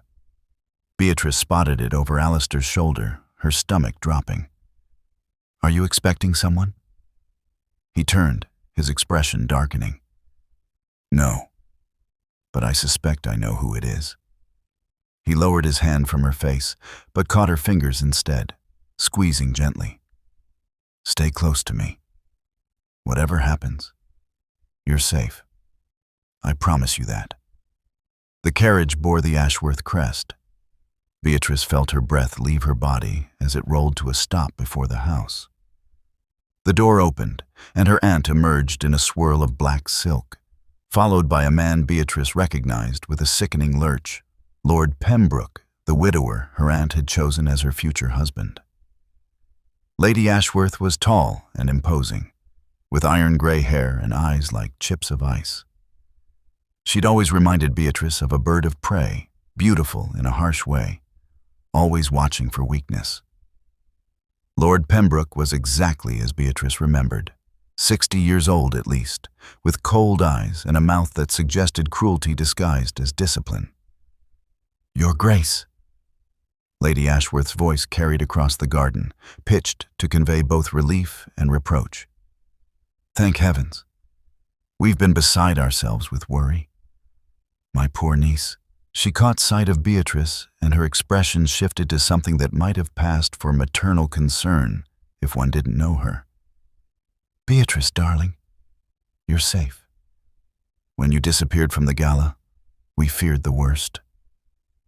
Alistair's hand tightened on Beatrice's. Lady Ashworth, Lord Pembroke, this is unexpected. Unexpected? Lady Ashworth's voice rose an octave, a calculated display of distress. Your Grace, my niece has been missing for over a week. The entire city is in an uproar. Surely you can understand our concern. Miss Halloway is not missing, Alistair said, his voice cold enough to freeze water. She is here, under my protection, as my guest. Your guest? Lord Pembroke spoke for the first time, his voice carrying a sneer. An unmarried young woman, alone with a bachelor, for over a week? Your Grace, surely you understand how this appears. I understand perfectly how it appears, Lord Pembroke. What I don't understand is why that should concern you. Beatrice felt rooted to the spot, watching the scene unfold with a dreamlike horror. Her aunt's gaze had found her now, really found her, and the rage beneath the false concern was palpable. Beatrice, come here at once, Lady Ashworth commanded, her voice sharp. We're leaving immediately. This entire situation is deeply inappropriate, and no. The word came from Beatrice before she could think, propelled by a week of safety and the memory of Alistair's hand in hers. I'm not going with you. The silence that followed was absolute. Even Pearl seemed to sense the tension, pressing against Beatrice's skirts with a small whimper. Lady Ashworth's expression turned glacial. I beg your pardon? I said no. Beatrice's voice shook, but she forced herself to continue. I won't go back with you. I won't marry Lord Pembroke. I won't. Her courage faltered under her aunt's withering stare, years of conditioning screaming at her to submit, to apologize, to obey. Then she felt Alistair's presence at her back, solid and unwavering, and something in her straightened. Miss Halloway is of age, Alistair said, his voice cutting through the tension like a blade. She is not your property, Lady Ashworth, nor your prisoner. If she chooses to remain at Ravenclife, that is entirely her decision. She is my ward, Lady Ashworth hissed, the pretense of concern dropping away. Her parents left her in my care, and I have legal authority. Your legal authority extends to her inheritance, nothing more. And that only until she marries or reaches the age of 25. Alistair's voice was deadly calm. Would you like me to have my solicitor explain the law to you, or shall we continue this fascinating display of concern that materialized only after the newspapers became involved? Lord Pembroke stepped forward, his face mottled with anger. Your Grace, this is highly irregular. Miss Halloway was promised to me. Lady Ashworth and I had an arrangement. An arrangement to which Miss Halloway was not a party, Alistair interrupted, and which has no legal standing whatsoever. He moved to stand beside Beatrice, his presence a wall between her and the two people who'd tried to control her life. Let me be very clear. Miss Halloway is under my protection. She will remain at Ravenclife for as long as she wishes. Any attempt to remove her against her shall be met with the full force of my considerable resources and influence. Do I make myself understood? This is outrageous. Lady Ashworth's composure was cracking, fury seeping through. The scandal alone will ruin her. Ruin you both. No decent family will receive her after this. She'll be safe, Alistair said flatly, which is more than I can say. She would be under your roof. Lady Ashworth's eyes narrowed, and Beatrice saw calculation replace rage. You think your title protects you from consequences, Your Grace? You think society will simply accept this arrangement? Her gaze raked over Beatrice with contempt. An unmarried girl living in your home? They'll call her your mistress. They'll say she seduced you, that she's a fortune hunter who trapped the Iron Duke with false tears and, careful. Single word from Alistair carried such menace that Lady Ashworth actually stepped back. You're speaking of my guest. Show her the respect she deserves, or I'll have you removed from my property. This isn't over, Lady Ashworth said, her voice venomous. I'll go to the magistrate. I'll petition the House of Lords. I'll see to it that every door in London is closed to you both. And you, Beatrice? Her gaze fixed on her niece with pure malice. You'll come crawling back within a month, begging for my forgiveness. And when you do, there will be no mercy, no second chances. Then it's fortunate she won't be crawling back, Alistair said. Good day, Lady Ashworth, Lord Pembroke. I trust you can see yourselves out. For a moment, Beatrice thought her aunt might actually strike her. But Lady Ashworth merely smiled, cold and predatory. Enjoy your little sanctuary while it lasts, Beatrice. The world will have its reckoning soon enough. She swept back to the carriage, Lord Pembroke following with a final venomous look at Beatrice. They departed in a cloud of dust and fury, leaving silence in their wake. Beatrice realized she was shaking. Alistair turned to her immediately, his hands coming to her shoulders, steadying her. Breathe, he said softly. You're safe. She's gone. She'll come back, Beatrice whispered. She'll find a way. She always finds a way. Then I'll be ready. He pulled her closer, and Beatrice let herself lean against him, drawing strength from his solid presence. Beatrice, I need you to understand something. What I said to her, I meant every word. You're not going back. Not to her, not to Lord Pembroke, not to any life you don't choose for yourself. But the scandal is a problem I can solve.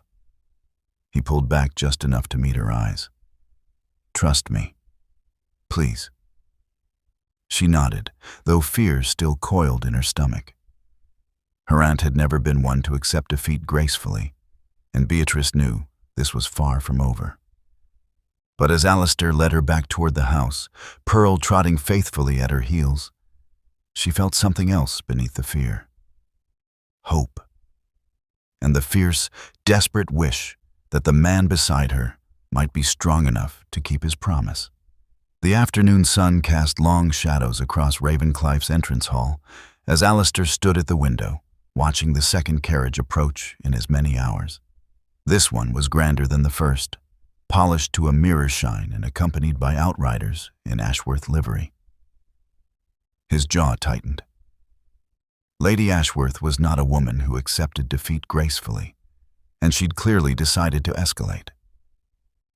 Beside him, Beatrice had gone pale, her fingers twisted so tightly in Pearl's fur that the puppy squirmed in protest. He could feel the fear radiating from her in waves, could see the years of conditioning warring with the fragile confidence she'd begun to build during her time at Ravenclife. "She's brought reinforcements," Beatrice whispered, her voice hollow. "That's Sir Edmund Fairfax's carriage behind hers. He's a magistrate and he owes my aunt favors." Her breathing was becoming shallow, rapid. "Alistair, if she has legal documents, if she's convinced him that I need to be returned to her care, then he'll learn that legal documents mean very little when faced with a duke who has no intention of surrendering." Alistair turned to her, catching her chin gently to make her meet his eyes. "Beatrice, look at me. Whatever happens in the next hour, remember this. You are not alone. You are not the frightened girl in your aunt's house anymore. And I will not let her take you." The carriages rolled to a stop. Alistair watched as Lady Ashworth emerged first, her black silk rustling with calculated elegance. Behind her came Sir Edmund Fairfax, a portly man in his 60s, with the self-important bearing of someone who enjoyed wielding what little power he possessed. And finally, a man Alistair recognized with a cold settling in his chest, Lord Pemberton, a member of the House of Lords and a notorious gossip who would ensure whatever happened here today would be all over London by nightfall. "She's making this public," he said quietly. "She wants witnesses, wants to force my hand through social pressure." "Will it work?" Beatrice's voice was barely audible. "No." He took her hand, squeezing it firmly. "But it will be unpleasant. Can you bear it?"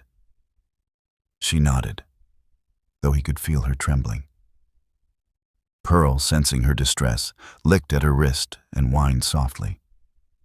Mrs. Blackwood appeared in the doorway, her expression grim. "Your Grace, Lady Ashworth and her party are requesting an audience. She says it's a matter of legal urgency.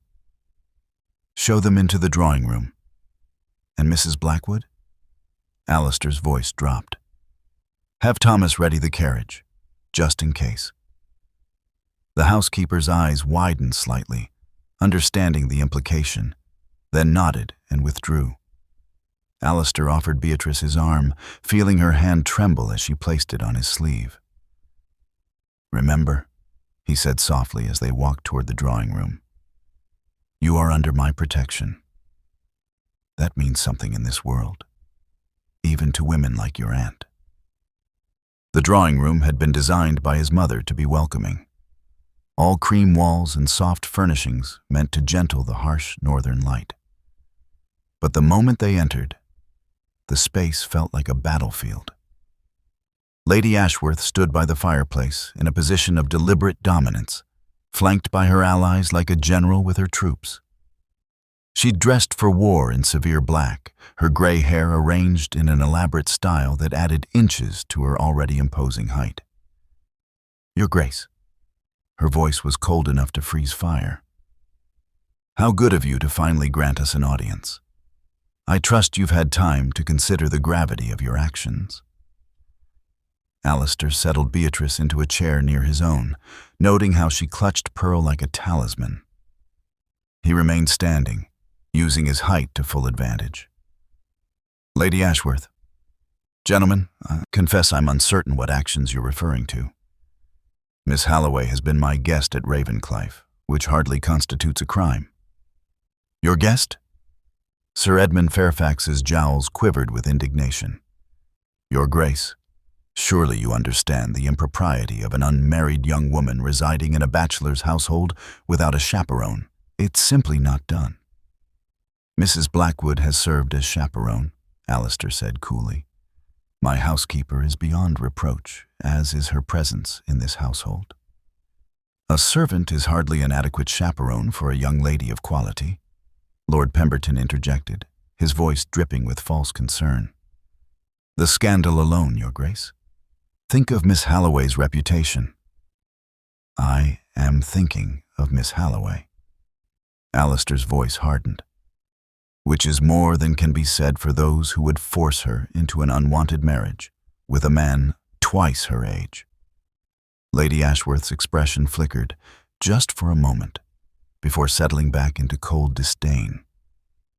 How dramatic. Your Grace has been listening to my niece's fancies, I see. Beatrice has always had an unfortunate tendency toward hysteria and exaggeration. It's a failing I've tried to correct, but she remains emotional. Beatrice flinched at the familiar criticism, and Alistair felt rage coil in his chest.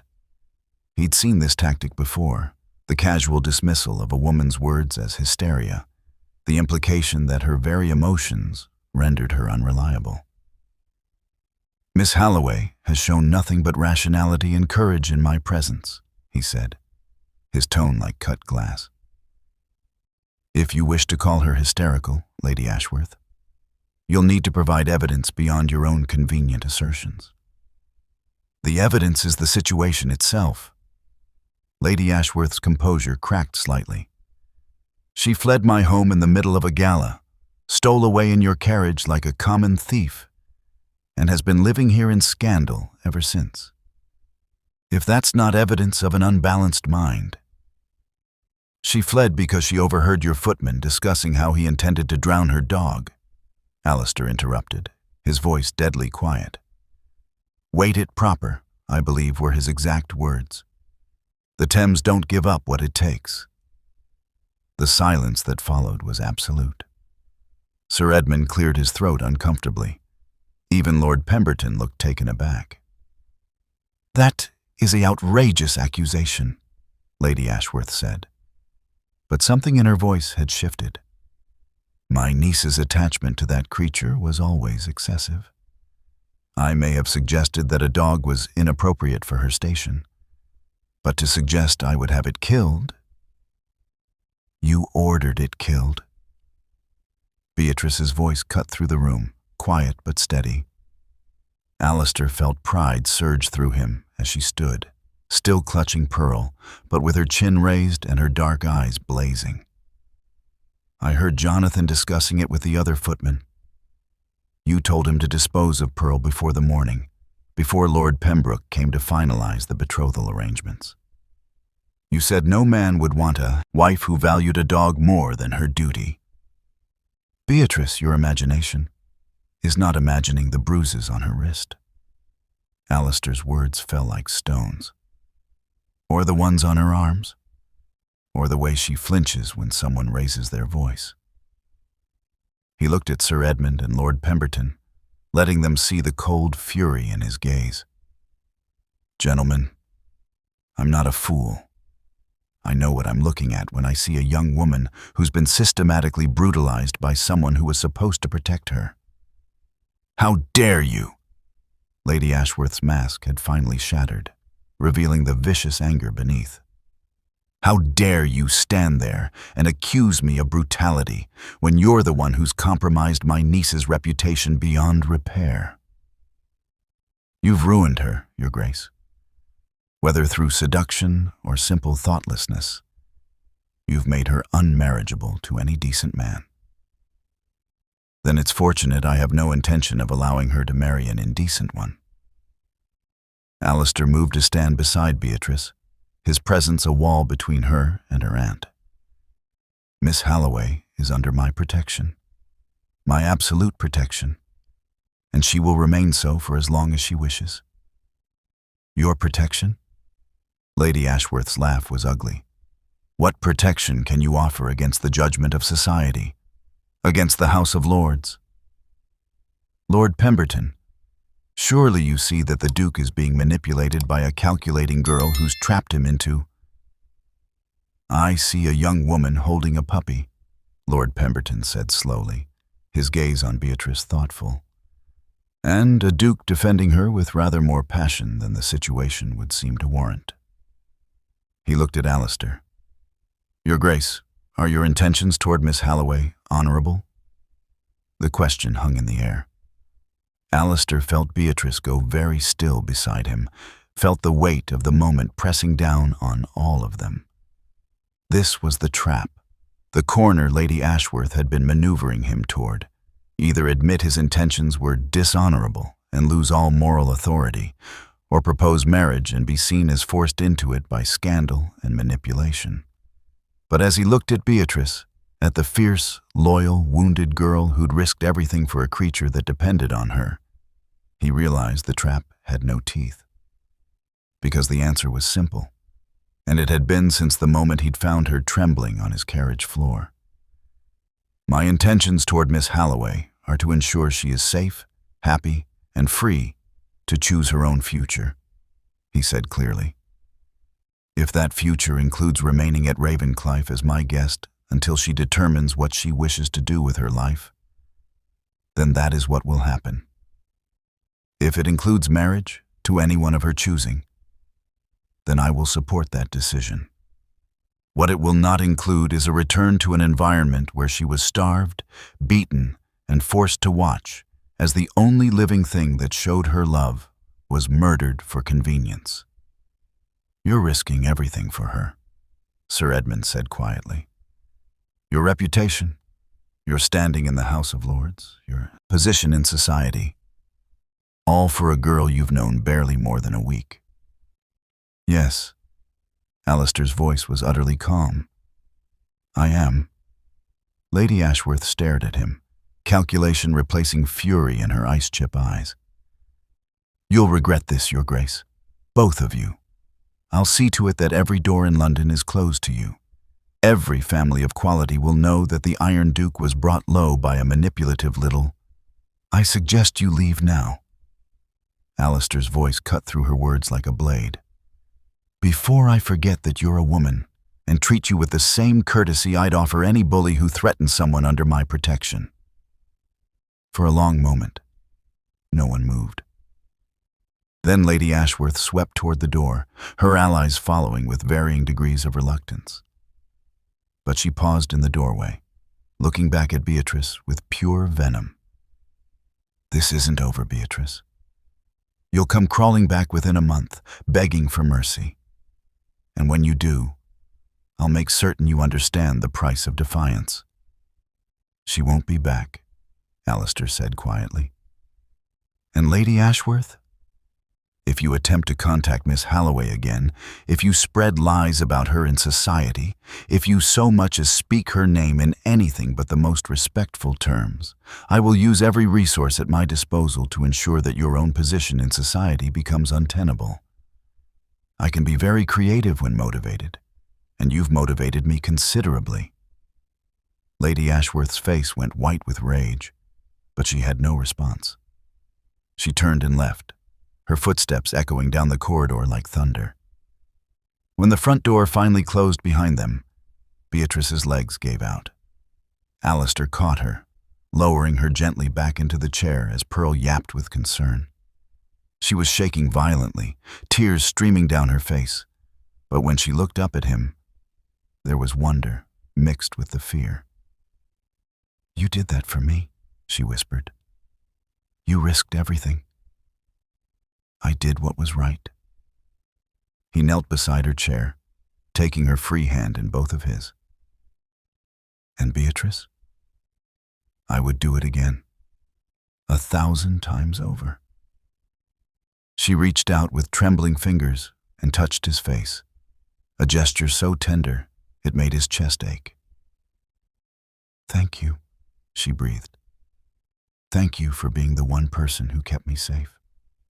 And in that moment, kneeling before her in his drawing room, with Pearl squeaking between them and the threat of scandal hanging over their heads like a sword, Alistair Burke realized something terrifying and wonderful.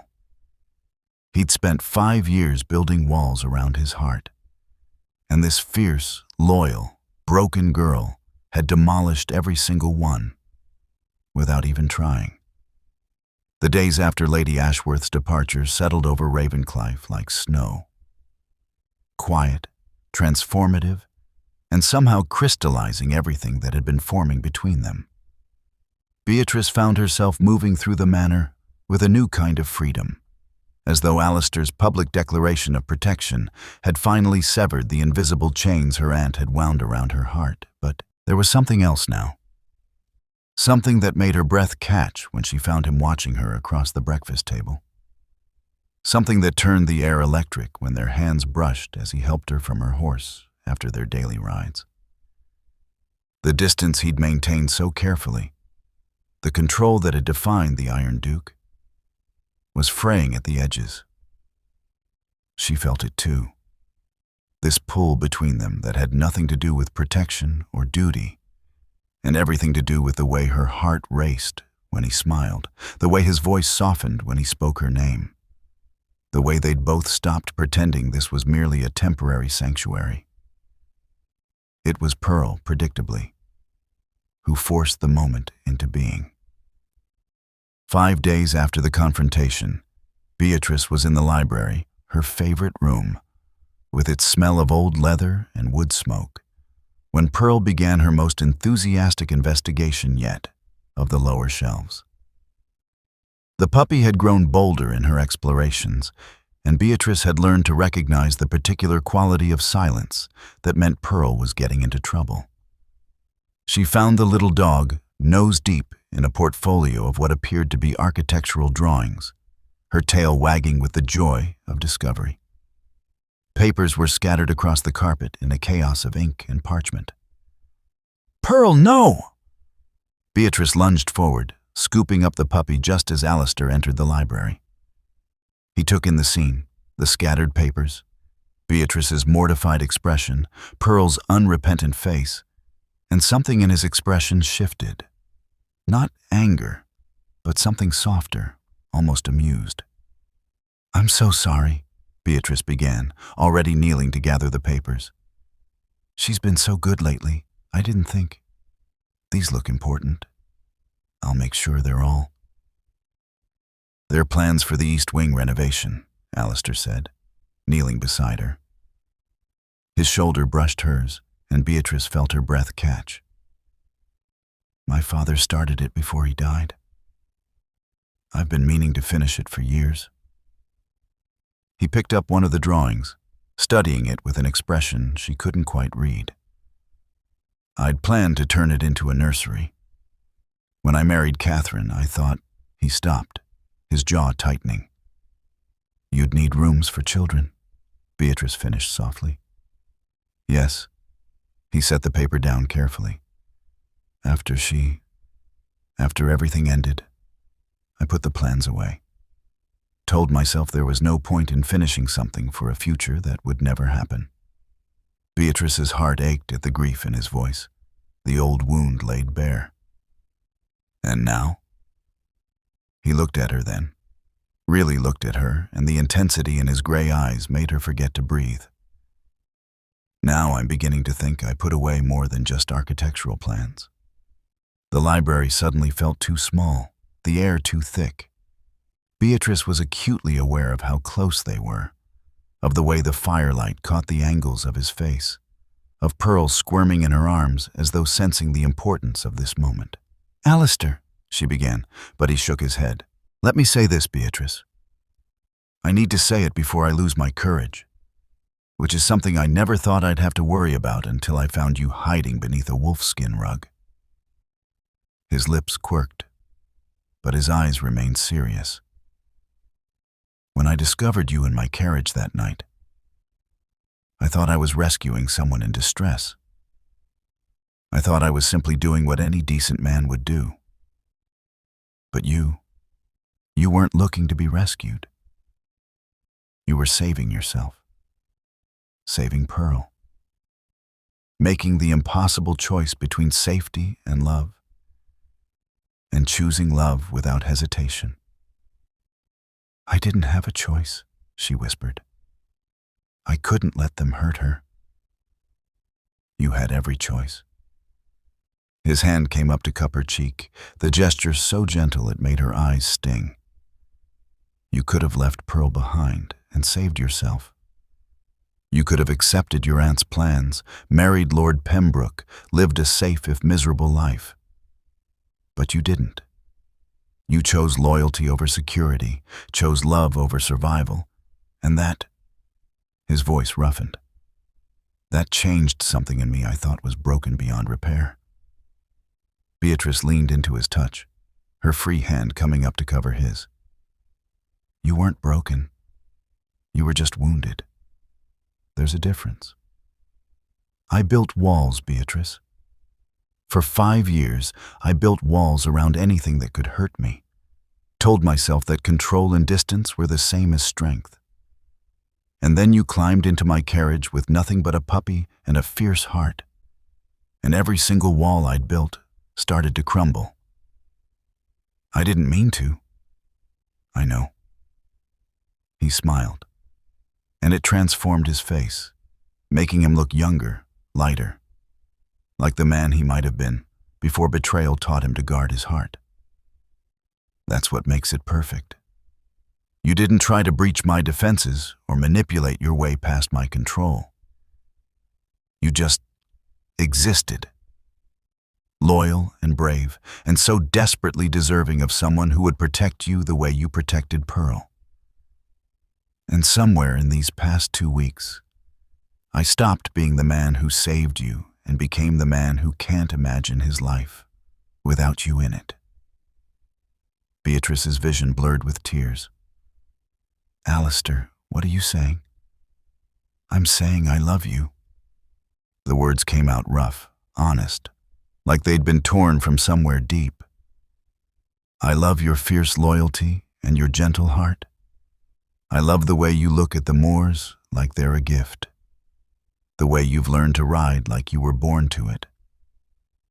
The way Pearl follows you everywhere because she knows your safety and home and love all wrapped together. I love that you chose her over everything. And I love that you're teaching me how to choose love over fear. I love you too, she breathed, the words spilling out like a confession. I tried not to. Tried to keep my distance because I was so afraid you'd change your mind, that this was all temporary. But every day you showed me kindness without conditions, safety without a price, and I fell more in love with you than I thought possible. He leaned forward, his forehead resting against hers, and Beatrice felt the tremor that ran through him, this strong, controlled man, undone by emotion. Pearl, squeezed between them, let out a small sound of protest, and they both laughed, the sound shaky and joyful. There's something I need to ask you, Alistair said, pulling back just enough to meet her eyes. And I need you to understand that what I'm about to say has nothing to do with scandal or reputation or saving you from gossip. It has everything to do with the fact that 2 weeks ago, my carriage was empty. My life was empty. I was going through the motions of existence without actually living. And I'd convinced myself that was enough. That safety and control were worth more than love. And now, her voice was barely a whisper. Now I know better. He reached into his pocket and pulled out a ring, simple gold with a single emerald that caught the firelight. This was my mother's. My father gave it to her when he proposed, and she wore it every day until she died. She used to say it reminded her that love was like the stone, multifaceted, able to catch light even in darkness, strong enough to last forever if you handled it with care. Beatrice stared at the ring, her heart thundering so hard she thought it might break through her ribs. Beatrice Halloway, Alistair said, and his voice was steady now, certain, like a man who'd finally found his way home. Will you marry me? Not because of scandal or duty, or because society expects it, but because I cannot imagine another morning without you across the breakfast table, another ride without you beside me, another evening without you curled up in that chair reading while Pearl destroys something priceless. Marry me because you've taught me that walls are just another form of prison, and I want to be free with you. The tears were falling now, hot and fast, and Beatrice couldn't stop them. Pearl was licking frantically at her face, confused by the salt and the emotion. But all Beatrice could see was Alistair, this magnificent, wounded, brave man who'd risked everything to keep her safe and was now offering her everything in return. "Yes," she said, the word coming out choked with joy. "Yes, Alistair. 1,000 times yes." He slipped the ring onto her finger, and it fit as though it had been made for her, the emerald gleaming against her skin like a promise. Then his hands were cupping her face, his thumbs brushing away her tears, and he was kissing her with a gentleness that made her sob into his mouth. It was nothing like she'd imagined a first kiss would be. There was no practiced seduction, no calculated passion. Just honesty and tenderness and the overwhelming sense of coming home to a place she hadn't known existed. When they finally pulled apart, both breathing hard, Pearl had wiggled free and was investigating the architectural plans with renewed interest. "We should probably stop her before she redesigns the entire East Wing," Beatrice said, laughing through her tears. "Let her." Alistair pulled her close, tucking her against his chest, and Beatrice felt his heartbeat strong and steady beneath her cheek. "We'll need those nursery plans after all, for Pearl's inevitable offspring and whatever other creatures you decide to rescue." "And children?" she asked shyly. "Someday?" "Someday," he agreed, his voice warm with promise. "As many as you want. We'll fill this fortress with life and laughter and love, and it will never be empty again." Beatrice tilted her head back to look at him, this man who'd become her sanctuary and her home. "You saved me," she said softly. "No." He kissed her forehead, gentle and reverent. "You saved yourself. I just had the privilege of keeping you safe while you learned to trust that safety could be real." His arms tightened around her. "You saved me too, Beatrice. From a life half-lived, from walls I'd built so high I'd forgotten what light looked like. You and that ridiculous puppy showed me that loyalty and love weren't weaknesses to be feared. They were the only things worth fighting for." Pearl chose that moment to yap triumphantly, having successfully shredded one of the architectural drawings. They both looked at the damage, then at each other, and dissolved into laughter that echoed through the library like music. Later, when Mrs. Blackwood found them sitting on the floor surrounded by scattered papers, Pearl asleep in Beatrice's lap and Alistair's arm around her shoulders as they planned their future together, the housekeeper smiled knowingly and quietly closed the door. The Iron Duke had finally melted, she would tell the staff later.